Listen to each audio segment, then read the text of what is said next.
kita bisa lihat Mas ya, sampah yang terbawa bukan hanya dari sampah rumah tangga, tapi ada industri yang kita bisa lihat di sini ditemukan ya. Ini bukan hanya sampah rumah tangga aja, tapi pembuangan dari limbah industri. Kita bisa lihat. Walaupun didominan oleh sampah rumah tangga dan styrofoam, plastik, botol kemasan Mas. Dengan tidak goyang Mas. Kita tahu sendiri nggak goyang sama sekali kondisinya, sangat memprihatinkan sampah di bantaran Kali Jambe Mas. Kita bisa ukur Mas ya terkait dengan bambu kedalaman air yang ada di Kali Jambe ini ya.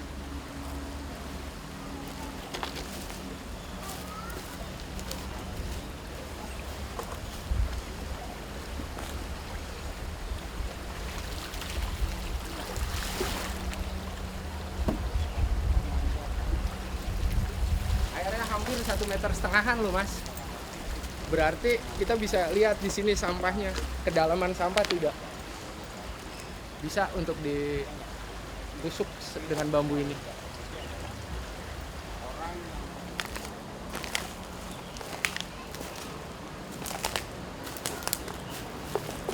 Aman masih aman. Kita bisa shoot, zoom. Lihat di ujung sana penumpukan sampah yang sudah mulai ada. Terowongan ini kurang lebih 30 meter Mas. 30 meter. Kalau misalnya sampah ini terbawa arus dan terjadi penumpukan di tengah-tengah, PR-nya luar biasa. Lebih luas lagi PR-nya, jadi lebih banyak lagi. Apalagi sekarang sudah masuk musim penghujan. Dikhawatirkan ketika penumpukan sampah di sini terjadi penyumbatan sampai atas, yang terbawa sampah lagi. Sampah yang dari hulu dengan pasti antri masuk ke terowongan ataupun gorong-gorong ini.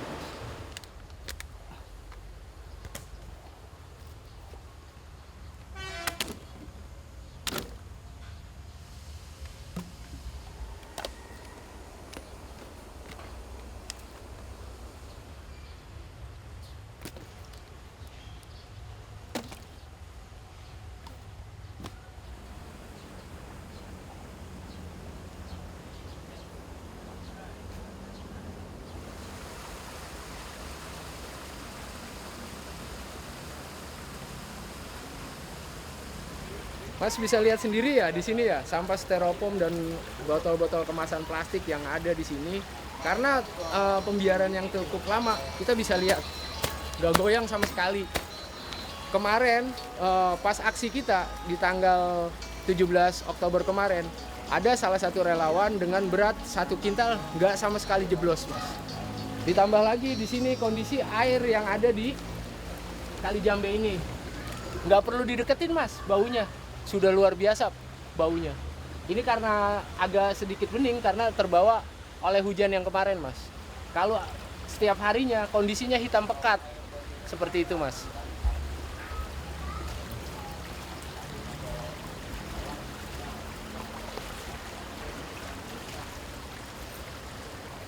Berarti kemarin tuh kayak relawan-relawan itu pada Turun ke sini ya Pak? Turun kemari, dan memang ya ini pekerjaan kita semampu kita dengan kondisi seperti ini, dengan alat manual seadanya relawan. Nanti juga ada salah satu relawan yang kemarin hadir dari wilayah seberang, wilayah kelurahan yang lain ikut serta, kebetulan hadir juga di sini. Kemarin kira-kira berapa berapa relawan Pak yang datang? Kemarin kurang lebih hampir 200 relawan Mas yang hadir. Dari 31 komunitas relawan bencana, relawan budaya, sampai ke Ormas dan LSM. Ikut serta bahu-membahu membersihkan sampah yang dalam keadaan seperti ini.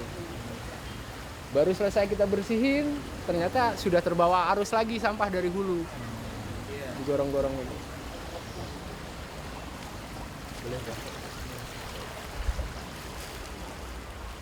Ini bisa tahu Mas ya, kurang lebih 1,5 meter, hampir 2 meter ketinggian sampah yang ada di sini. Kita bisa lihat kondisinya, karena menyangkut di tiang terowongan ini. Kita bisa lihat sampah plastiknya, sampah pepohonannya.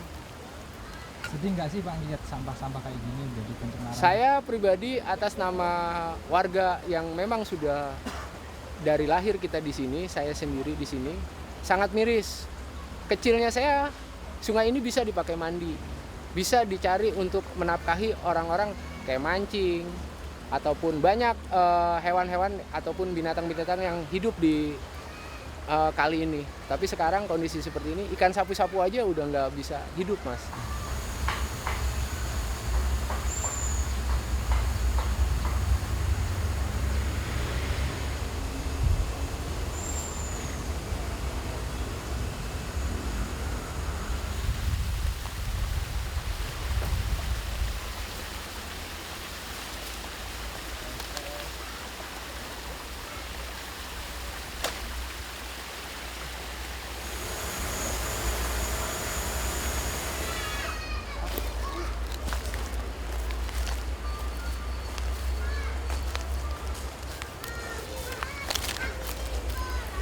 Ini bisa lihat sampah, jerami, dan kotoran hewan yang dari atas.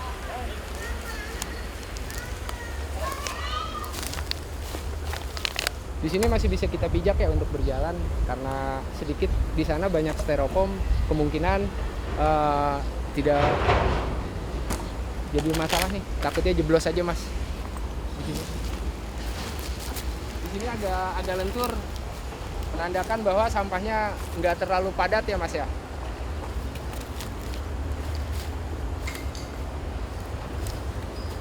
Di sini sudah agak lentur, Mas, sampahnya sudah ada sedikit penumpukannya. Batasnya di sini ini sudah mulai goyang.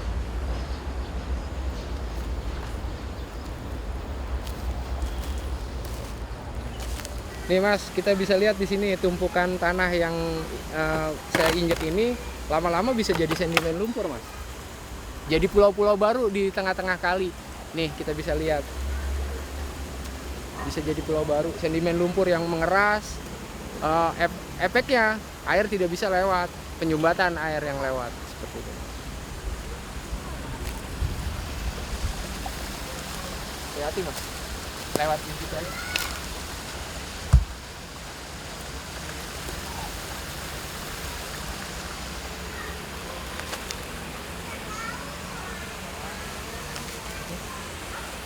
Mungkin nggak Pak sih kalau mau dipasang kayak buat penyaring sampah gitu mungkin. Harusnya memang sudah seharusnya, Mas, dipasang jaring sebelum masuk ke gorong-gorong itu. Tujuannya lebih mudah untuk membersihkan sampah yang terjaring di sini. Sebelumnya dari crossing tol juga harus ada juga dipasang jaring biar tidak ada penumpukan sampah lagi seperti itu, Mas. Ada efeknya nggak sih kita ada pembangunan tol itu kali ini, Pak? Yang pasti efeknya sudah pasti ada, Mas, terkait dengan resapan yang dipakai sama pembangunan itu. Tetap ada, tapi saya belum sampai punya data terkait dengan efek yang langsung ke sana seperti itu.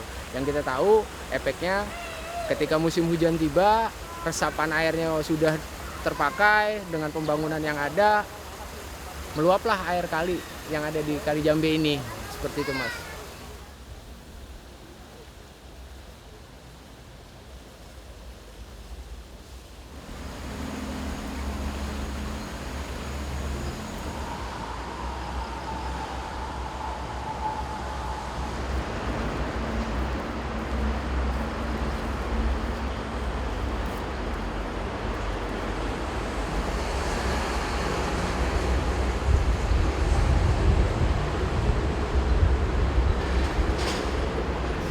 Tembusan dari hulu yang tadi jembatan tadi di seberang jalan tol, crossing tol. Nah, ini tembusannya sungainya Kali Jambe. Kondisinya masih seperti ini dan bisa lihat lagi kondisi airnya agak sedikit hitam, beda sama yang di bawah crossing Kalimalang. Kita bisa lihat kondisinya seperti ini. Luasnya. Kalau ini meluap sampai seberapa, Pak, tingginya, Pak? Kurang lebih kalau ini meluap di wilayah sebelah kanan saya itu perumahan Jatimulya Regensi. Kerendam hampir kurang lebih 2 meteran, Mas. 2 meteran ke arah sini, sama kanan kiri 2 meteran. Di sebelah kiri Desa Lambang Sari, perumahan Duku Bima. Dia dengan swadaya membuat turap sendiri kondisinya. Sedangkan kita di sini belum buat turap sama sekali. Seperti itu. Kemarin sebelum ada ini sampahnya banyak banget ya, Pak, naturalisasi ya? Sampah kemarin sebelum diangkat dari DLH Kabupaten UPTD 2, ini sudah sampai sini Pak, di bulan Agustus. Pengangkatan di bulan Agustus selama 1 minggu kurang lebih menghasilkan 37 dump truck di crossing tol. Ini jalur pembuangan yang dari underpass ataupun terowongan yang tadi kita lewat. Di terowongan itu akses keluar masuk Kelurahan Jatimulya. Ketika hujan turun 2 jam, sudah dipastikan terowongan itu tidak bisa dilewati kendaraan. Karena harus ininya tinggi. Ketika air Kali Jambe melimpas, lari ke terowongan sana yang tadi kita lewatin.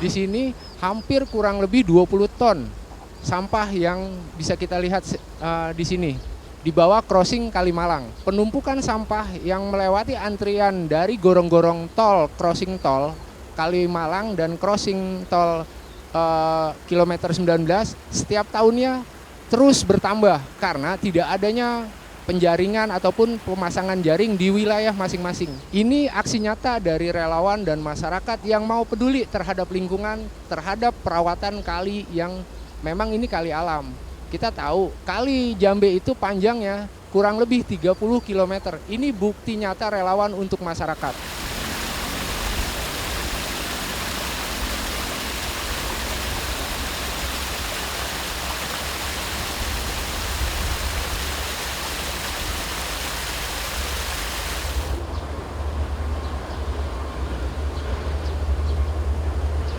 Hingga saat ini pemerintah masih setengah-setengah dalam mengelola ini ya. Sehingga kami merasa bahwa sebagai warga yang memang terdampak, mau tak mau kami harus terjun. Padahal itu ya seharusnya tugas pemerintah, tapi kita coba untuk urun serta ya.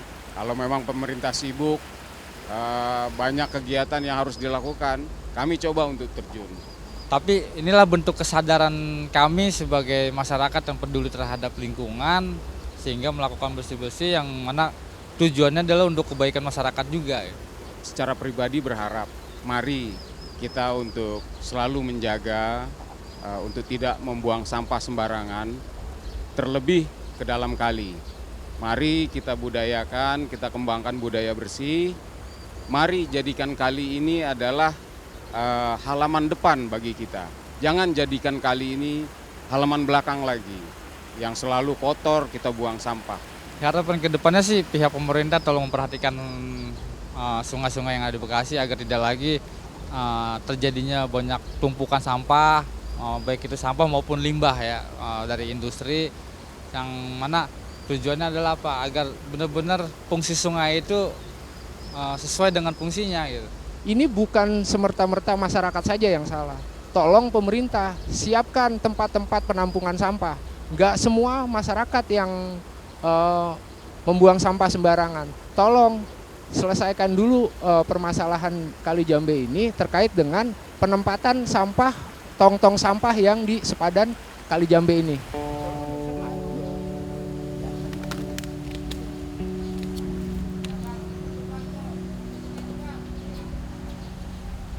Sudah biasa.